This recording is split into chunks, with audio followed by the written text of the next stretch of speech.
Assalamualaikum warahmatullahi wabarakatuh. Perkenalkan, saya Gita Safitri dengan NIM 19329015. Baiklah, pada kesempatan kali ini saya akan menjelaskan mengenai RPP. Nah, sebelumnya kita harus mengetahui terlebih dahulu apa itu RPP. RPP itu sendiri merupakan singkatan dari Rencana Pelaksanaan Pembelajaran. Nah, adapun pengertian RPP menurut Permendikbud nomor 103 tahun 2014, RPP adalah rencana pembelajaran yang dikembangkan secara rinci mengacu pada silabus, buku teks pelajaran, dan buku panduan guru.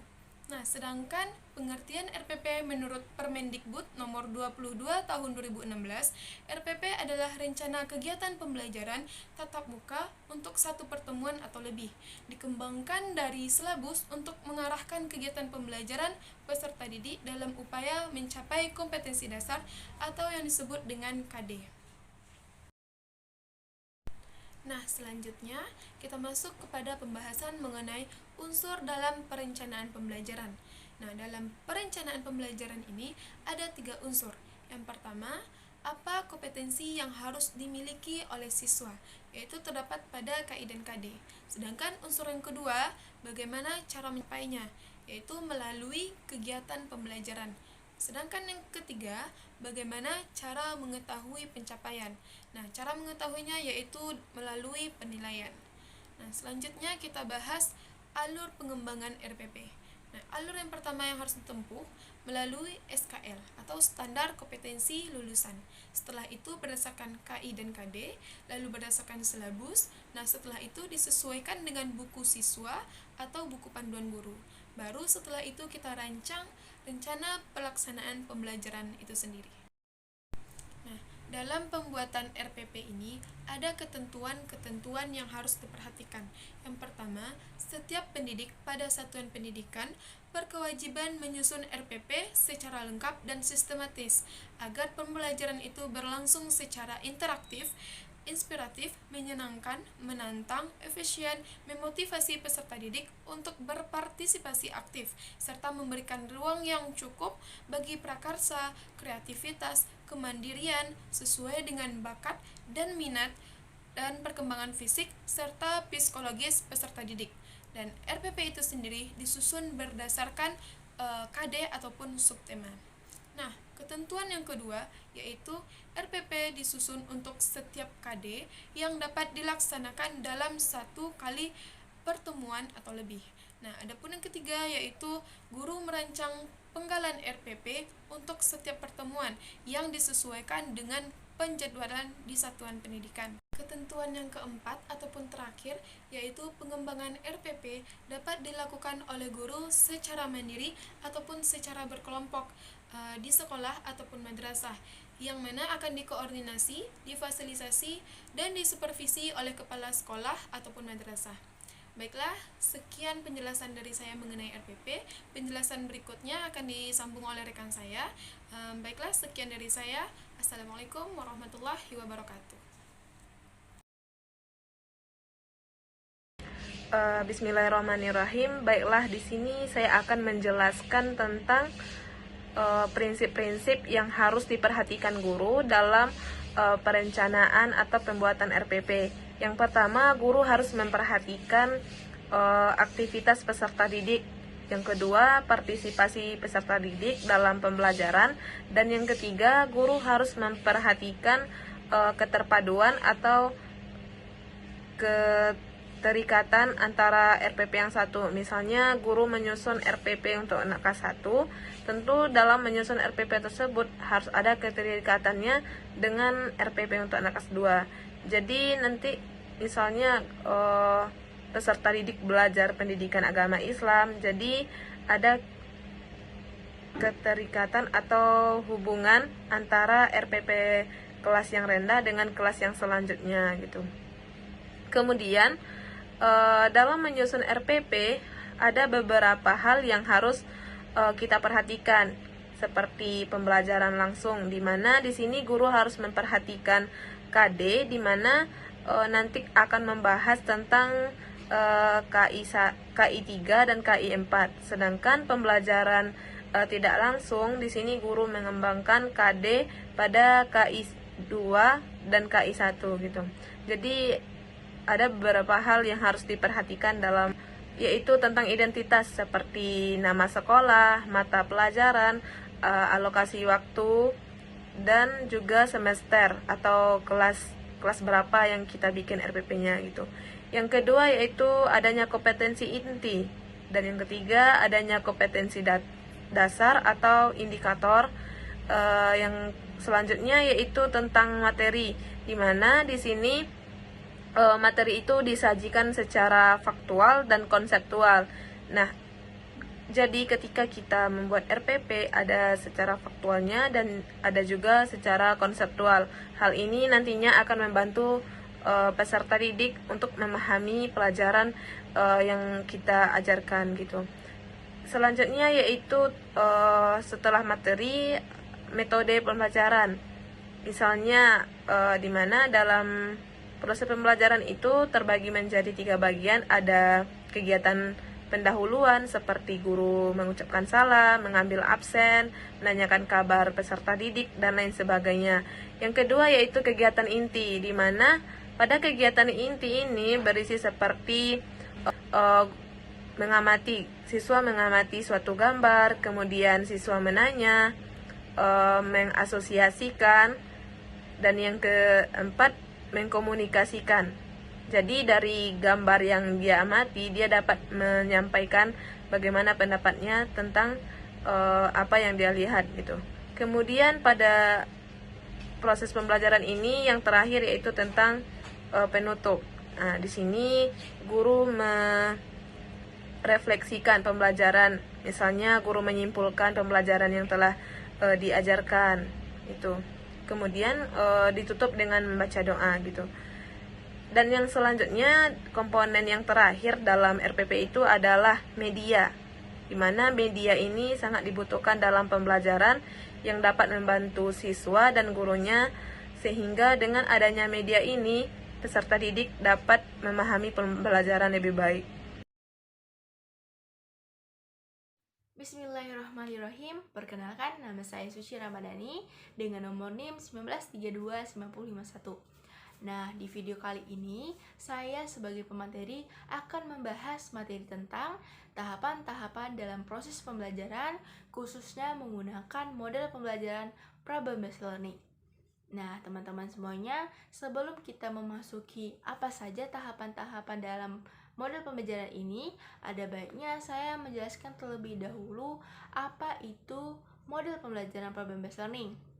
Nah, problem-based learning sendiri atau yang sering disingkat PBL ataupun dalam istilah bahasa Indonesianya sering disebut pembelajaran berbasis masalah, merupakan sebuah pendekatan pembelajaran yang menyajikan masalah kontekstual sehingga merangsang peserta didik untuk belajar, ataupun suatu rangkaian aktivitas pembelajaran yang di dalamnya terdapat sejumlah kegiatan yang harus dilakukan oleh siswa. Di sini siswa tidak hanya mendengar, mencatat, ataupun menghafal materi pembelajaran. Namun, melalui model pembelajaran ini, siswa diharapkan bisa aktif berpikir, berkomunikasi, mencari dan mengolah data. Sampai pada akhirnya siswa dapat atau mampu menarik kesimpulan atau membuat kesimpulan. Nah, dengan adanya model pembelajaran ini, aktivitas pembelajaran akan diarahkan untuk bisa menyelesaikan masalah. Dalam kata lain, mengatasi masalah merupakan kata kunci dalam model pembelajaran ini. Nah, setelah kita mengetahui apa itu pengertian dari model pembelajaran problem-based learning, kita memasuki tahapan-tahapan dalam model pembelajaran ini. Nah, menurut Aaron sendiri, ada 5 langkah penerapan dalam model pembelajaran problem-based learning. Yang pertama, itu orientasi terhadap masalah. Di sini guru berperan sebagai penyaji atau menyajikan masalah yang nyata kepada siswa atau peserta didik. Yang kedua, ada organisasi belajar. Guru memfasilitasi peserta didik untuk memahami masalah nyata yang telah disajikan. Baik itu mengidentifikasi apa yang mereka ketahui, apa yang perlu mereka ketahui, ataupun apa yang perlu dilakukan untuk memecahkan masalah tersebut. Nah, di sini siswa berperan untuk menyelesaikan masalah tersebut. Yang ketiga, penyelidikan individual atau kelompok. Guru membimbing peserta didik untuk melakukan pengumpulan data ataupun informasi, baik itu berupa pengetahuan, konsep, ataupun teori, melalui berbagai macam cara untuk menemukan berbagai alternatif. Nah, yang keempat, ada pengembangan dan penyajian hasil penyelesaian masalah. Di sini guru membimbing peserta didik untuk menentukan penyelesaian masalah apa yang paling tepat dari berbagai alternatif yang ditemukan oleh peserta didik. Peserta didik di sini juga menyusun laporan hasil penyelesaian masalah, misalnya dalam bentuk gagasan, model, ataupun PowerPoint. Dan yang terakhir, analisis dan evaluasi proses penyelesaian masalah. Guru memfasilitasi peserta didik untuk melakukan refleksi atau evaluasi terhadap proses penyelesaian masalah yang telah dilakukan. Assalamualaikum warahmatullahi wabarakatuh. Saya Aldi Septian, NIM 19929152, akan menjelaskan materi tentang tahapan dalam pembelajaran Discovery Learning. Jadi tahapan-tahapan dalam pembelajaran ini yaitu yang pertama stimulation atau stimulasi. Jadi stimulasi ini adalah pemberian rangsangan. Pada tahap pertama ini, stimulasi fungsinya adalah untuk menyediakan kondisi interaksi belajar. Stimulasi dilakukan dengan melakukan teknik bertanya. Teknik bertanya dilakukan dengan siswa dan juga pertanyaan-pertanyaan yang dapat menghadapkan mereka pada kondisi yang mendorong eksplorasi dan ide-ide. Kemudian, problem statement atau pernyataan identifikasi masalah. Dalam tahap ini, siswa diberi kesempatan untuk menganalisis dan mengidentifikasi permasalahan yang telah diberikan kepada mereka. Kemudian yang ketiga, data collection atau pengumpulan data. Tahap ini berfungsi untuk menjawab pertanyaan atau membuktikan kebenaran hipotesis. Siswa diberikan kesempatan untuk mengumpulkan berbagai informasi yang relevan, mengamati objek, membaca literatur, melakukan wawancara dengan narasumber, melakukan uji coba, dan lainnya. Kemudian yang keempat, data processing atau pengolahan data. Setelah data dikumpulkan baik dari informasi, interview, observasi, dan lainnya, tentunya data akan diolah dan diproses. Kemudian verification atau pembuktian. Jadi pembuktian ini supaya proses belajar berjalan dengan kreatif dan baik. Hal ini dilakukan guru untuk memberi kesempatan kepada siswa untuk menemukan sebuah konsep, teori, atau pemahaman melalui contoh-contoh yang ada di kehidupan sehari-hari. Kemudian yang keenam, generalization atau generalisasi, yaitu berdasarkan hasil verifikasi maka akan dirumuskan prinsip-prinsip yang mendasari generalisasi. Baiklah, Assalamualaikum warahmatullahi wabarakatuh. Saya Yulita Zakia akan melanjutkan materi tentang tahapan pembelajaran model inquiry. Inquiry sering pula disebut dengan pembelajaran heuristik, yang mana heuristik ini berasal dari bahasa Yunani yang artinya saya menemukan. Hal ini sejalan dengan dasar utama mekanisme pembelajaran ini. Di sini, guru tetap berperan sebagai fasilitator yang menjadi jembatan untuk menghubungkan siswa dengan solusi. Pendidik memancing siswa untuk terus berpikir logis dan kritis. Misal, dengan memberikan sebuah kasus nyata yang pernah terjadi. Pendidikan hanya perlu menyampaikan rumusan masalah terkait kasus yang dipaparkan, kemudian terkait penjelasan serta solusi pemecahannya diserahkan kepada siswa. Model pembelajaran inquiry dianggap lebih efektif untuk meningkatkan pemahaman siswa. Apabila digambarkan, orang yang hanya menonton pasti memiliki pemahaman yang kurang dibandingkan dengan orang yang terjun langsung. Karenanya, memiliki teknik ini diharapkan siswa mampu mencerna materi dengan seksama sehingga pemahaman tercipta dengan baik. Adapun karakteristik dari pembelajaran inquiry ini, yang pertama, siswa sebagai senter. Yang kedua, menumbuhkan sikap percaya diri. Yang ketiga, mengembangkan kemampuan berpikir kritis. Dan adapun prinsip yang menjadi acuan dalam pembelajaran inquiry ini, yang pertama, guru bertanya kepada siswa. Pertanyaan yang diberikan oleh guru membuat peserta didik berpikir kritis untuk menemukan penyelesaiannya. Yang kedua, keterbukaan. Dalam hal ini, guru memberikan ruang kepada peserta didik untuk mengembangkan hipotesis awal sebagai gagasannya. Yang ketiga, belajar untuk berpikir. Pembelajaran heuristik difungsikan untuk mengoptimalkan kinerja otak. Siswa menjadi terbiasa berpikir kritis, logis, serta sistematis. Yang keempat, orientasi terletak pada pengembangan intelektual. Dan yang kelima, aktif berinteraksi. Adapun langkah-langkah dalam pembelajaran ini yaitu yang pertama, perumusan masalah. Langkah pertama, dengan merumuskan masalah, siswa dituntut untuk mampu melihat seberapa pentingnya masalah yang muncul, sehingga mampu merumuskannya dalam bentuk konkret. Yang kedua, pengembangan hipotesis. Peserta didik diarahkan untuk bisa menyusun hipotesis menggunakan data-data yang akurat. Yang ketiga, pengujian jawaban. Setelah hipotesis dibuat, peserta didik kemudian dituntut untuk menguji kebenaran dari hipotesis yang telah disampaikan. Yang keempat, penarikan kesimpulan. Apabila proses pengujian telah selesai, mereka akan mendapati fakta terkait hipotesis sebelumnya. Yang kelima, pengimplementasian kesimpulan. Usai didapatkan kesimpulan yang tepat, tahapan selanjutnya adalah menerapkannya dalam kehidupan nyata. Mungkin hanya sekian materi dari saya. Sekian, Assalamualaikum warahmatullahi wabarakatuh. Oke baik, bismillah. Saya akan menjelaskan tentang materi selanjutnya, yaitu mengenai model pembelajaran Project Based Learning atau bisa disebut dengan PJBL. Nah, di kesempatan kali ini saya akan menjelaskan terlebih dahulu pengertian dari PJBL. Menurut Goodman and Stewart 2010 mendefinisikan yaitu Project Based Learning merupakan pendekatan pengajaran yang dibangun di atas kegiatan pembelajaran dan tugas nyata yang memberikan tantangan bagi peserta didik yang terkait dengan kehidupan sehari-hari untuk dipecahkan secara berkelompok.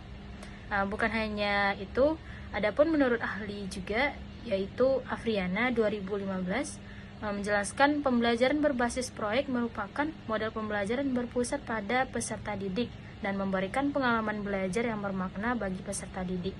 Pengalaman belajar peserta didik maupun konsep yang dibangun berdasarkan produk yang dihasilkan dalam proses pembelajaran berbasis proyek. Nah, pada model PJBL, peserta didik tidak hanya memahami konten, tetapi juga menumbuhkan keterampilan pada peserta didik bagaimana berperan di masyarakat. Nah, selanjutnya keterampilan yang ditumbuhkan pada PJBL ini diantaranya keterampilan komunikasi dan presentasi, keterampilan manajemen organisasi dan waktu. Selanjutnya keterampilan penelitian dan penyelidikan, keterampilan penelitian diri dan refleksi, partisipasi berkelompok, dan kepemimpinan. Nah, yang terakhir yaitu pemikiran kritis. Nah, menurut para ahli mengenai langkah-langkah model pembelajaran Project Based Learning ini akan kita jabarkan satu persatu. Yang pertama yaitu membuka pembelajaran dengan suatu pertanyaan yang menantang atau yang disebut dengan start with the big question. Pembelajaran dimulai dengan sebuah pertanyaan driving question yang dapat memberi penugasan pada peserta didik untuk melakukan suatu aktivitas. Selanjutnya, merencanakan proyek atau design implement for the project. Perencanaan dilakukan secara kolaboratif antara pendidik dengan peserta didik. Dengan demikian, peserta didik diharapkan akan merasa memiliki atas proyek tersebut. Nah, selanjutnya menyusun jadwal aktivitas atau yang dikenal dengan create a schedule. Peserta didik dan pendidik secara kolaboratif menyusun jadwal aktivitas dan menyelesaikan proyek tersebut. Yang keempat yaitu mengawasi jalannya proyek atau monitor the student and the progress of the project. Pendidik bertanggung jawab untuk melakukan monitor terhadap